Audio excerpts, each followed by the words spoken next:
Este es un podcast dirigido a abogadas y abogados que van en camino a la sala de audiencia, a algún cerezo, a la fiscalía, a su oficina o a cualquier lugar a donde podría dirigirse un penalista.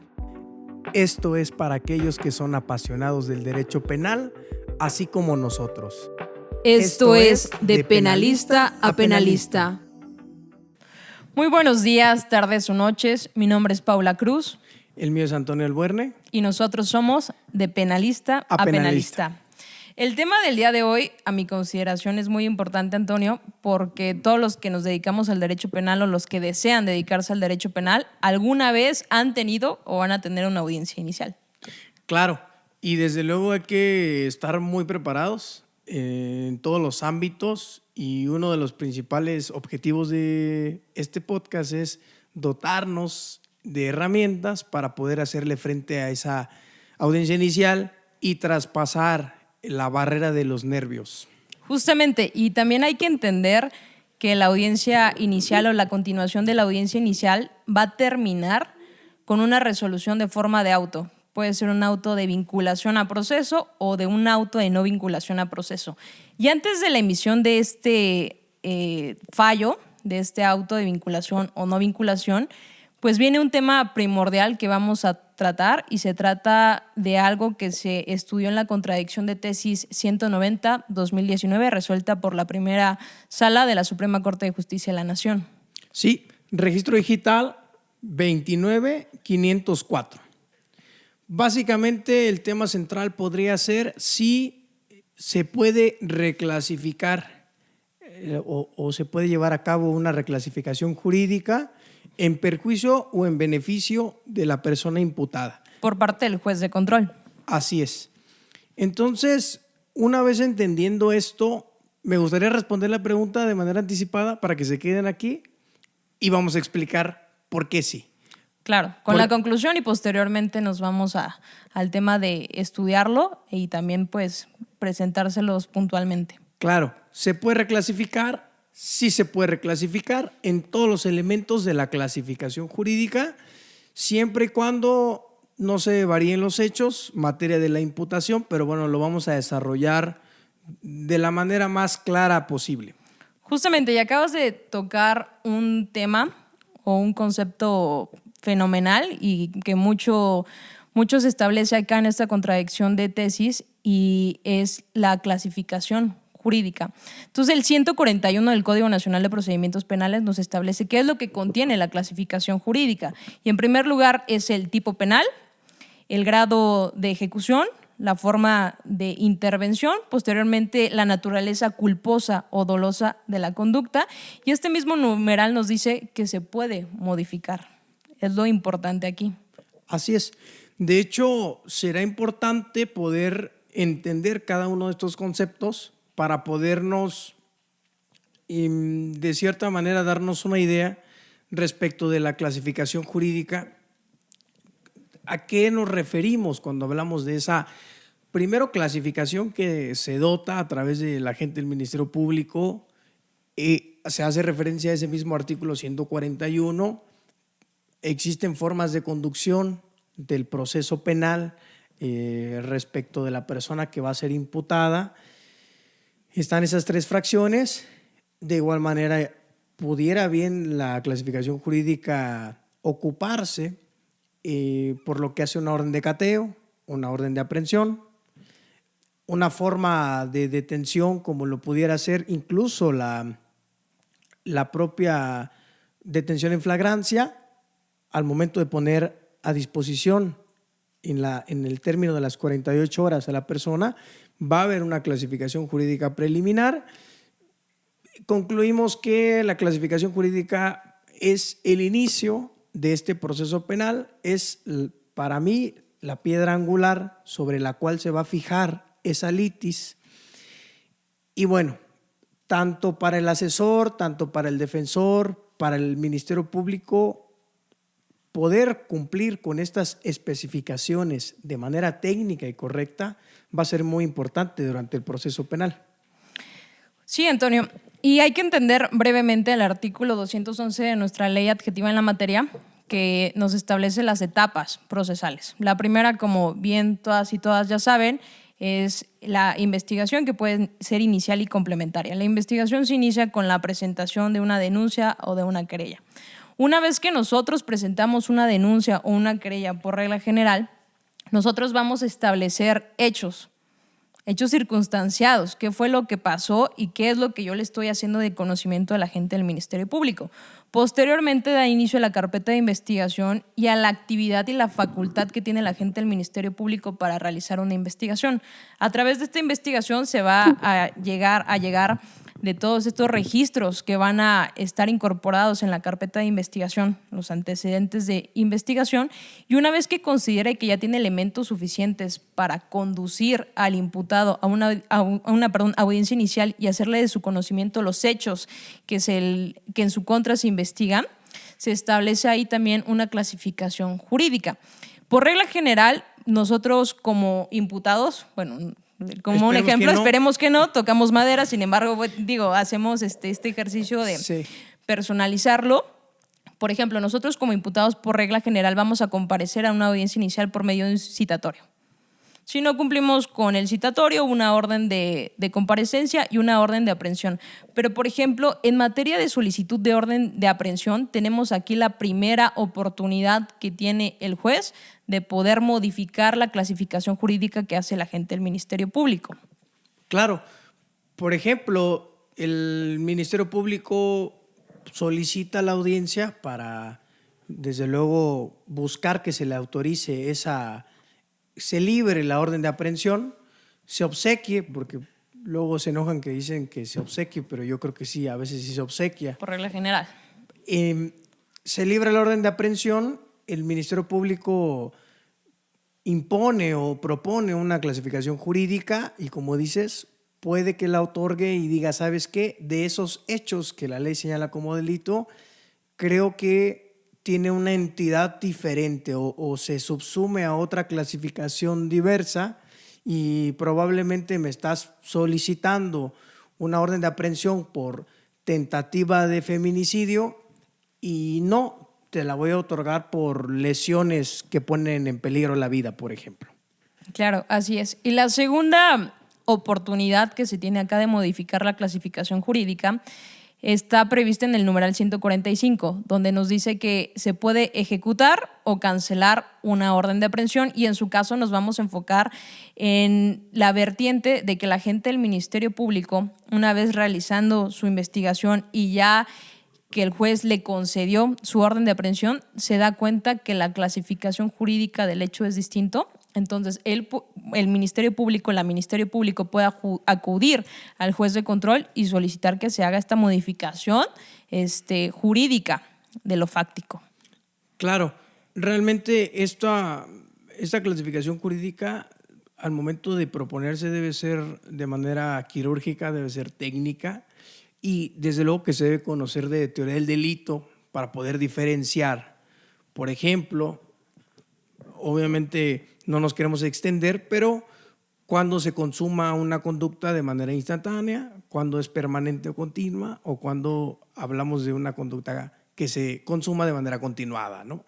Este tipo de conceptos los tiene que diferenciar el agente del Ministerio Público de acuerdo, como dices tú, a ese cuadro fáctico que ya está propuesto de entrada. Así es. Y una vez habiendo estudiado brevemente en este video, en este podcast, las formas de conducción del imputado a la audiencia inicial, porque hablamos de solicitud de orden de aprehensión, de citatorio, que es el primer momento en donde la gente del Ministerio Público tiene que hacer esta clasificación jurídica preliminar, lo que viene es la audiencia inicial. Y es un ejercicio en donde la gente del Ministerio Público le hace de su conocimiento al imputado, en primer término, los hechos. Y esto es bien importante porque muchos piensan que la audiencia más técnica o las audiencias más técnicas son la intermedia y juicio. Sin embargo, a mi consideración, la más técnica es la formulación de imputación, porque si el agente del Ministerio Público la riega con la precisión de algo, ya no va a haber posibilidad de subsanarlo. Va a ser la materia de la litis hasta el juicio. Y de ahí viene el principio de congruencia y de coherencia, que brevemente lo vamos a establecer. Entonces, también yo quiero manifestar que este ejercicio de formulación de imputación, a mí me ha tocado verlo desde el lado de la asesoría jurídica y se me hace un ejercicio frustrante completamente, porque la formulación de imputación, el ejercicio de la acción penal, es una facultad exclusiva del órgano acusador, del órgano investigador. Entonces, cuando tú como asesor jurídico estás viendo que la está regando el agente del Ministerio Público al señalar hechos, realmente no puedes hacer nada. No le puedes, una vez que acabe de hablar, puedes decir, es que faltaron estos hechos. O sea, ya no es un ejercicio que te compete.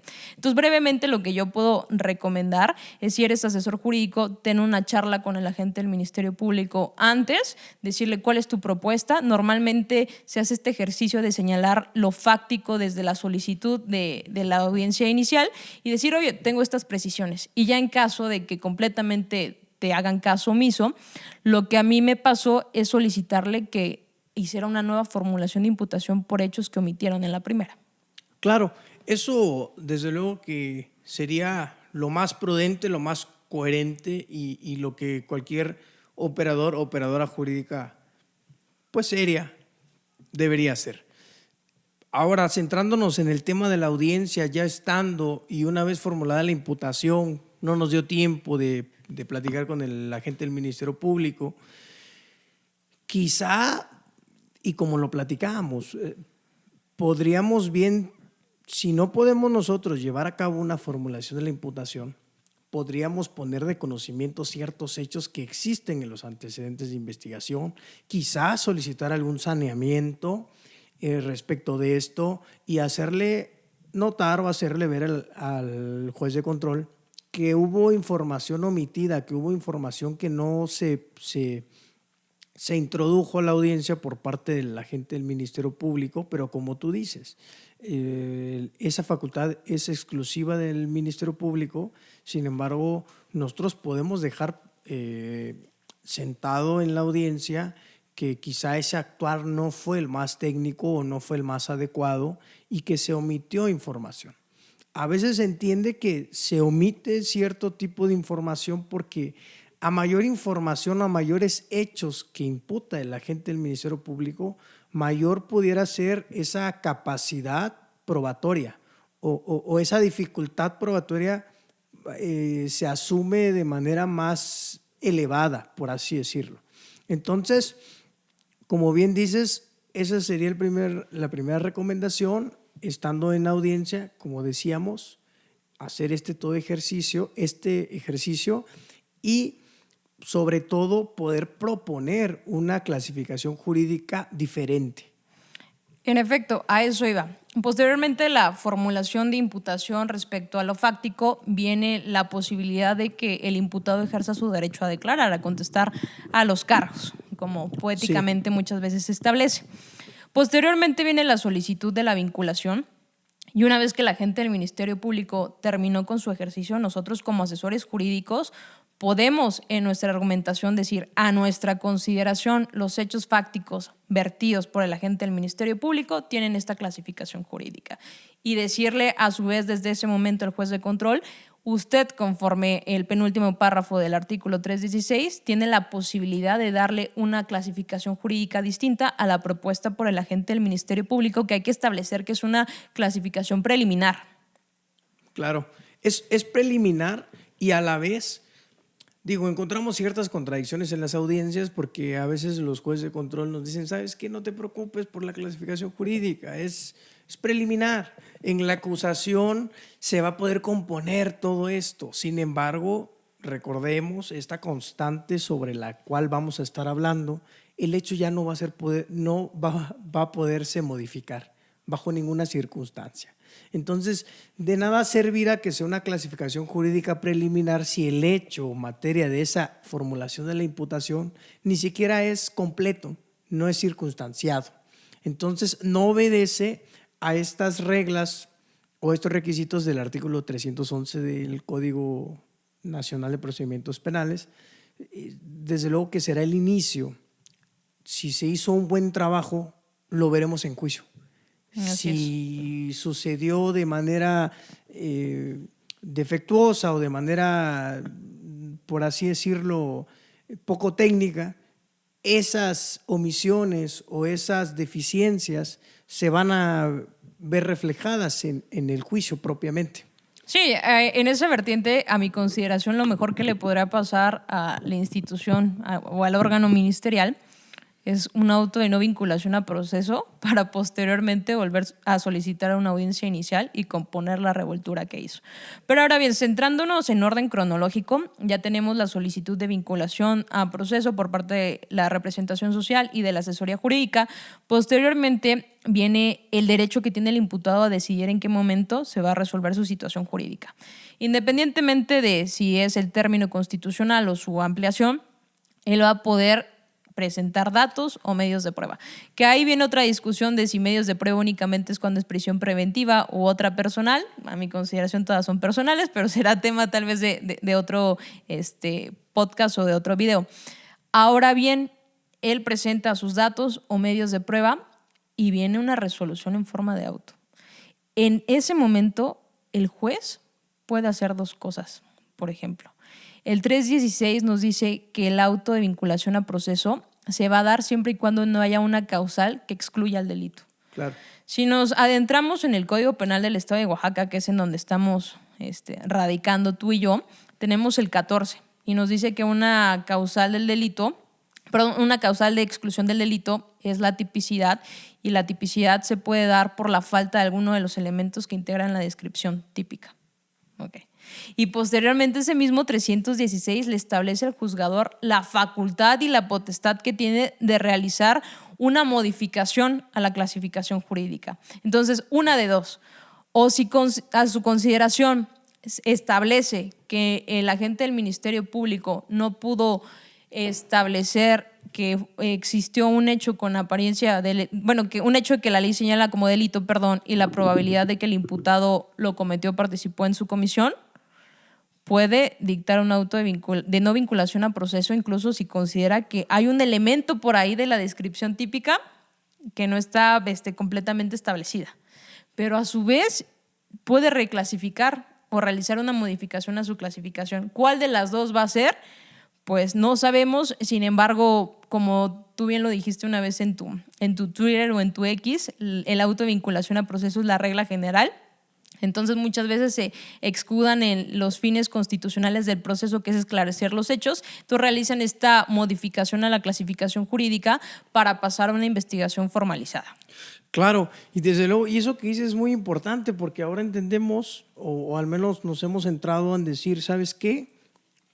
Creo que el 316, fracción cuarta, es demasiado clara. Sin embargo, la Corte ya se ha pronunciado al respecto.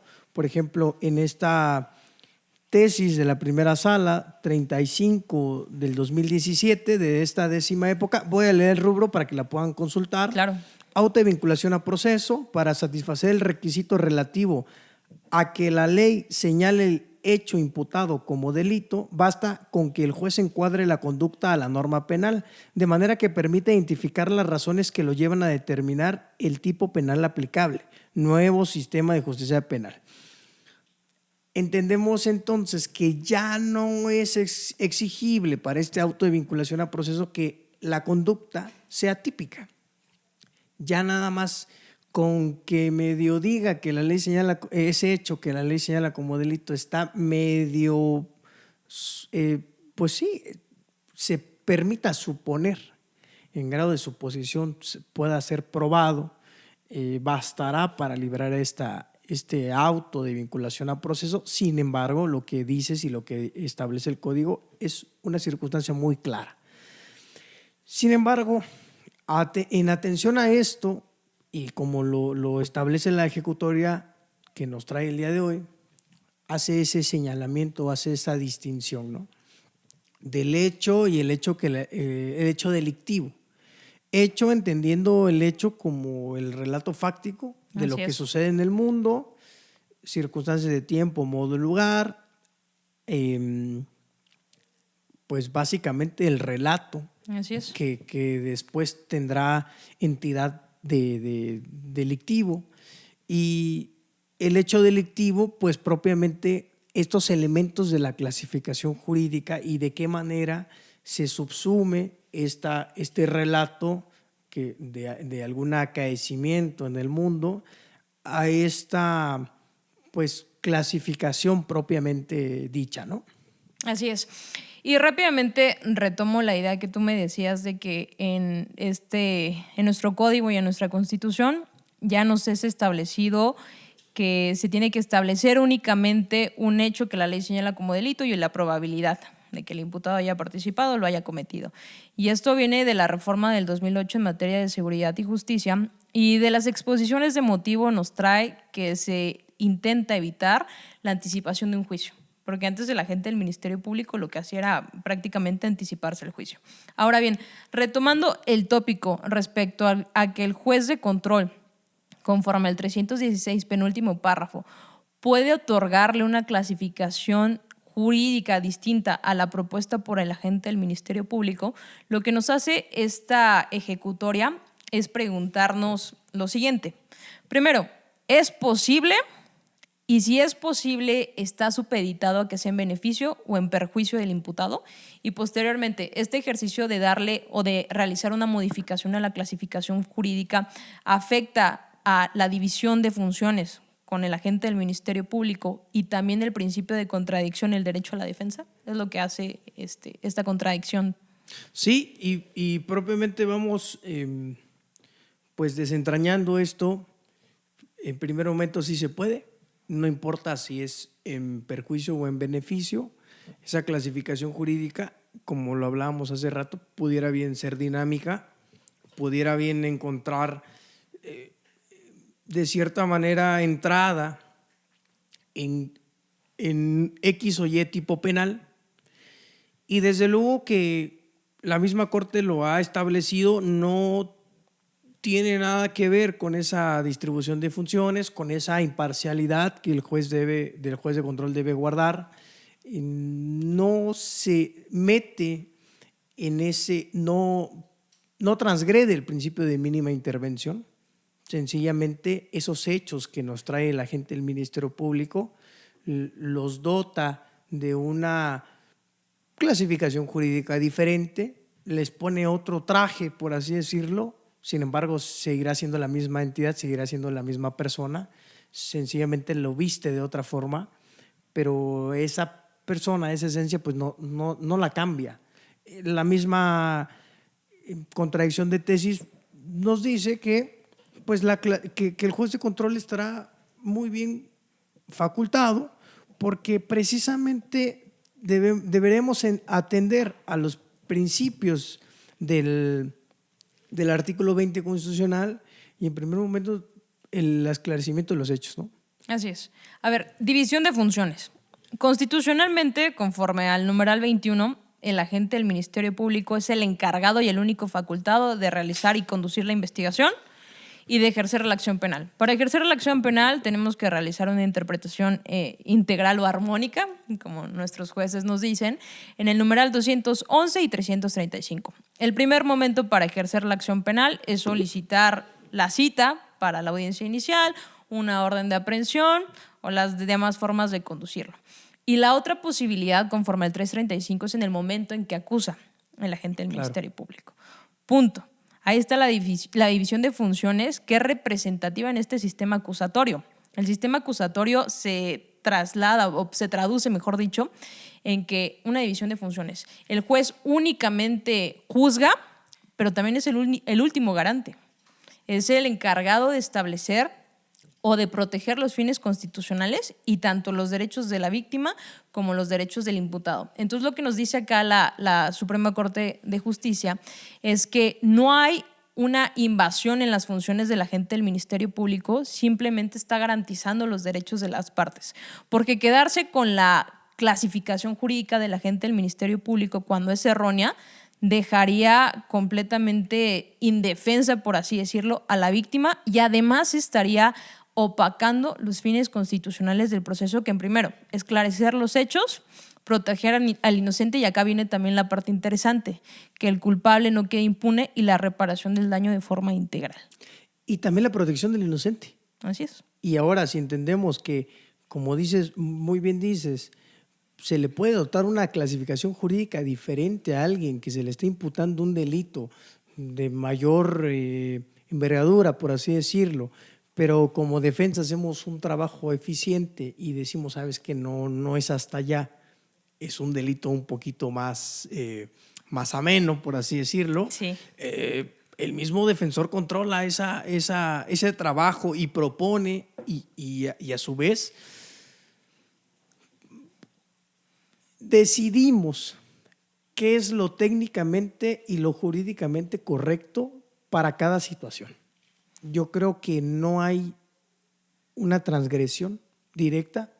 Sin embargo, creo que incluso, como dices tú, si el agente del Ministerio Público propone una clasificación jurídica deficiente, quizá el juez de control tendrá esa facultad de poder redireccionar esa clasificación y hacerlo lo más acorde a los hechos que se están presentando. Así es, y esta ejecutoria también nos establece que esta modificación a la clasificación jurídica que va a realizar el juez de control no vulnera ni el principio de contradicción ni el derecho de defensa. ¿Por qué? Porque una vez que se realiza esta modificación de la clasificación, el imputado estuvo presente cuando se le formuló imputación en este ejercicio, donde se le hizo de su conocimiento los hechos, también la clasificación jurídica preliminar, se le dio el derecho, bueno, no se le dio el derecho, se le dio la posibilidad de ejercer ese derecho, porque ese derecho ya es constitucionalmente establecido, que es a rendir su declaración, sí, posteriormente a defenderse a través de la presentación de datos o medios de prueba. Entonces, lo que nos dice, en ningún momento se va a vulnerar el derecho a la defensa porque se supone que ya tiene intervención. Obviamente, para entrar a una audiencia tiene que estar asistido de un defensor que, además de ser técnico, tiene que realizar una defensa material adecuada, que es garantizar los intereses y los derechos del imputado. Entonces, lo que nos dice es esto. Él estuvo presente en todo momento, tuvo la oportunidad de defenderse conforme a lo fáctico, conforme a los hechos que estableció el agente del Ministerio Público. Entonces, de nada va a afectar que el juez de control realice una modificación en la clasificación jurídica. Sin embargo, sí puede ser un poco perjudicial, porque ¿qué pasa si es en perjuicio y la nueva clasificación jurídica nos establece un tipo que excede la media aritmética para poder acceder, por ejemplo, a una suspensión condicional del proceso? Cuando la suspensión se podría incluso solicitar una vez dictado el auto de vinculación, en ese mismo momento, en la misma audiencia, te la puedo pedir, que obviamente está el tema de que pues no se tienen los datos de pruebas suficientes para poder establecer una reparación integral del daño, pero la posibilidad ahí está. Claro. Desde luego, incluso, como dices, respecto a la clasificación jurídica, si la conducta es dolosa o culposa, no es lo mismo un homicidio doloso o un homicidio culposo. Una reparación. Exactamente. Un acuerdo reparatorio. Exactamente. Puedes acudir al acuerdo reparatorio, incluso la medida cautelar, si seguimos atendiendo, ¿no?, a esta disposición de la prisión preventiva oficiosa, pues cambiará. Es decir, esta clasificación jurídica es una línea muy delgada. Si nos paramos de un lado, del lado blanco, del lado negro, la defensa, el negro claramente. Ajá. Podemos encontrar tanto perjuicios como beneficios, ¿no? Pero creo que es desde cierta manera y objetivamente hablando, pues será sano que la clasificación jurídica pues sea la más objetiva posible, porque así como uno a veces pide que se atienda a una clasificación jurídica distinta, cuando en realidad así es y es concedida, pues desde luego que obtienes resultados justos, sí, para lo que sucedió, y viceversa la víctima o su asesor jurídico. Entonces, siempre y cuando no variemos esos hechos por los cuales imputamos, considero, y digo, de nada sirve lo que digamos nosotros, y ya lo dijo nuestra corte. Así es. No va a pasar nada si clasificamos de una manera diferente. Ahora, me gustaría que pudiéramos platicar respecto de el principio de congruencia, sí, o inmutabilidad. Sí, así es. Brevemente nada más me voy a retrotraer para puntualizar algo. Okay. Por ejemplo, la modificación a la clasificación jurídica que va a realizar el juez, no hay que tenerle miedo porque como ya lo establecimos, es el último garante.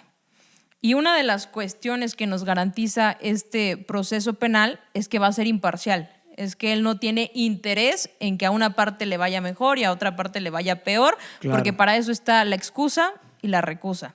Es decir, él como el último garante va a realizar un ejercicio de clasificación y de subsunción para determinar estos hechos a qué representan. Y ahora bien, cuando tú me preguntabas sobre el principio de congruencia, es la inmutabilidad del hecho fáctico. Es decir, el juez de control sí puede realizar una modificación a la clasificación jurídica porque no va a cambiar ni una sola palabra el hecho fáctico que la gente del Ministerio Público le expuso e hizo del conocimiento del imputado. Eso no hay forma de cambiarlo, incluso constitucionalmente está prohibido en el 19 constitucional. También está en el 8.2 de la Convención Americana sobre Derechos Humanos y también la Corte Interamericana ya lo ha estudiado y lo ha expresado en sus sentencias. Tenemos Barreto Leiva contra Venezuela en sus párrafos 28 y 30. Tenemos el caso Fermín Ramírez contra Guatemala, que es el caso que hace referencia a esta ejecutoria, que es los párrafos 67, 68 y 69. Y también tenemos el caso Acosta Calderón contra Ecuador en su párrafo 118. Y en conclusión, el principio de coherencia y congruencia descansa en lo fáctico.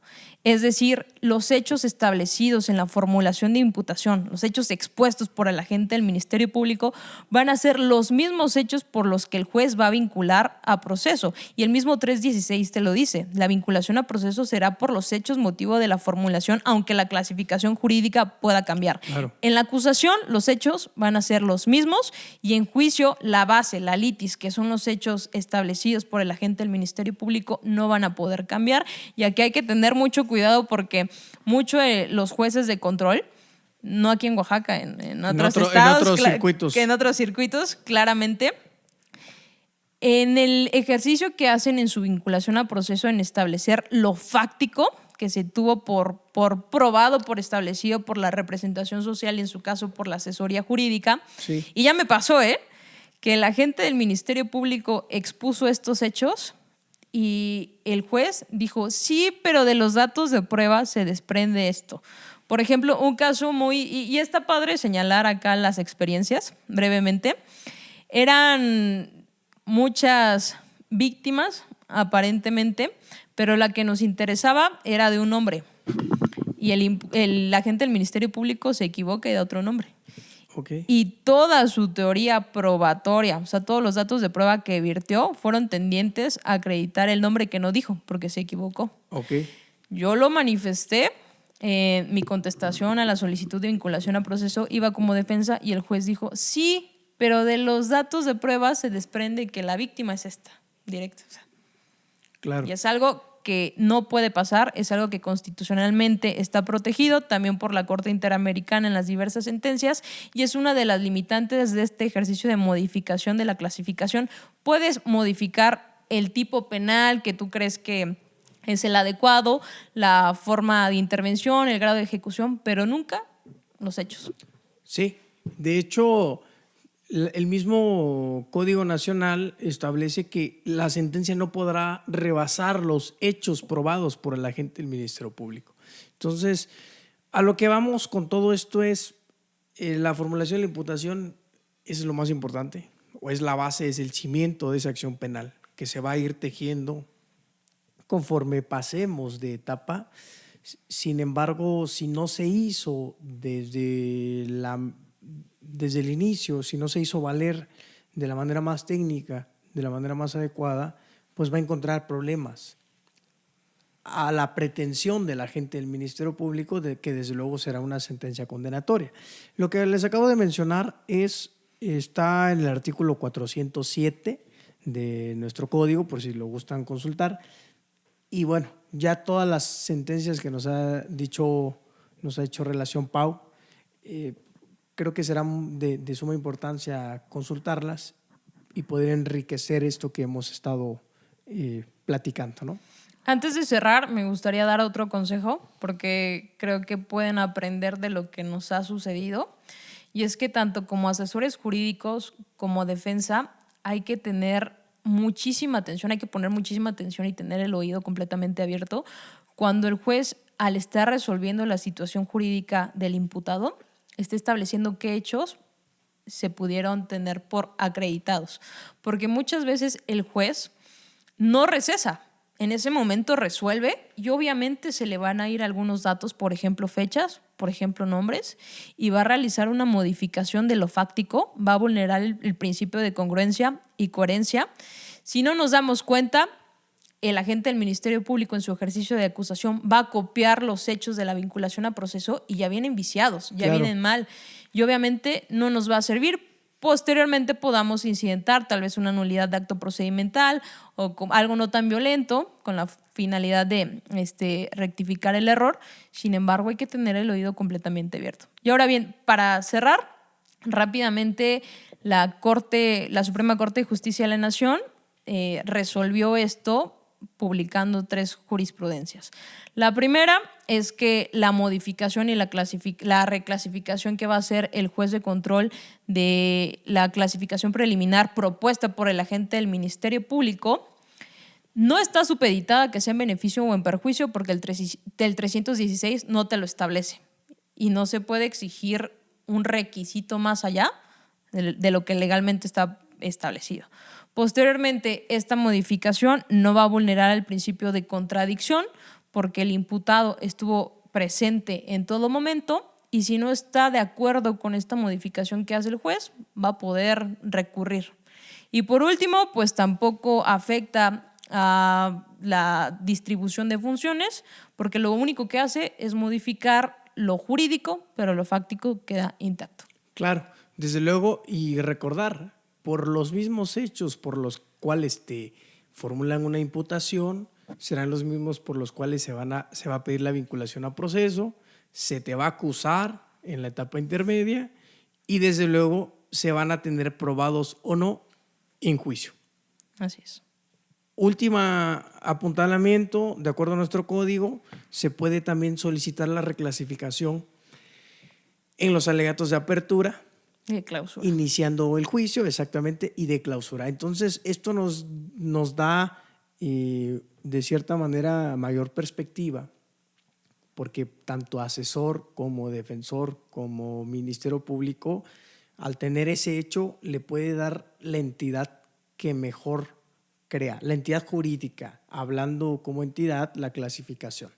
Entonces, no es para menos, es algo que desde luego tenemos, incluso yo creo que exigir de la gente del Ministerio Público en una audiencia como asesor o como defensor. Si somos defensores, pues que se nos formule la imputación de la manera más extensa, de la manera más clara, de la manera más sencilla. Solicitar precisiones y aclaraciones, claro. La manera más completa.